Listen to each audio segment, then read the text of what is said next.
لا کۆتایی هەفتەی چوارەمی خولی لاوانی کوردستان لە سنووری پارێزگای هەولێر پێشمەرگەی هەولێر لە یاریگای دووەمی میوانداری لاوانی شەقڵاوی کرد. نیوە یەکەم بێرشەکانی پێشمەرگەی هەولێری خاوەن ماڵ دەستی پێکرد دوای لە دەستدانی چەند دەرفەتێک و تۆپێکیش بەرزتون کەوت. لە خولەکی 35 لاوانی پێشمەرگە بربەست یەکسانیان شکاند و بە گۆڵێک لە ڕێگەی مەحموود و مێدەوە پێشکەوتن. لا نیوەی دووەم پێشمەرگەی هەولێر بەیەسەر دەستی بە یاری کردەوە.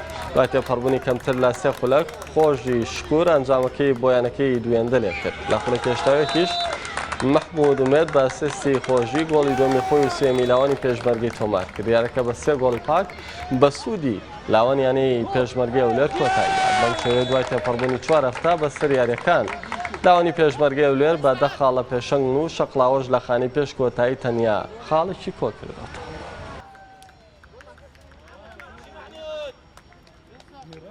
خۆشتان یەکەم تا حوسێن ڕاستە ئەوڕۆ پاش نزیکە 20 ڕۆژ زیاتر کە خولەکە ڕاوەستا بوو یاریمان لەگەڵیانی شەقڵاوە توانیمان سەرکەوتن تۆمار بکەین و تۆی خاڵەکانمان بکەینە 10 خاڵ و بگەڕێنەوە ڕێزبەندی یەکەم.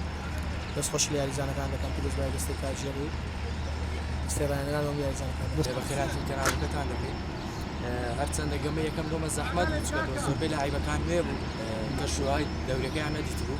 بەڵام سوپاس بۆ خوای تانیمان سێگەمە یەک لە تێک بووینەوە دەستخۆشێتەوەی یاریزانەکان و دەستی ڕایەنەدان دەکەین.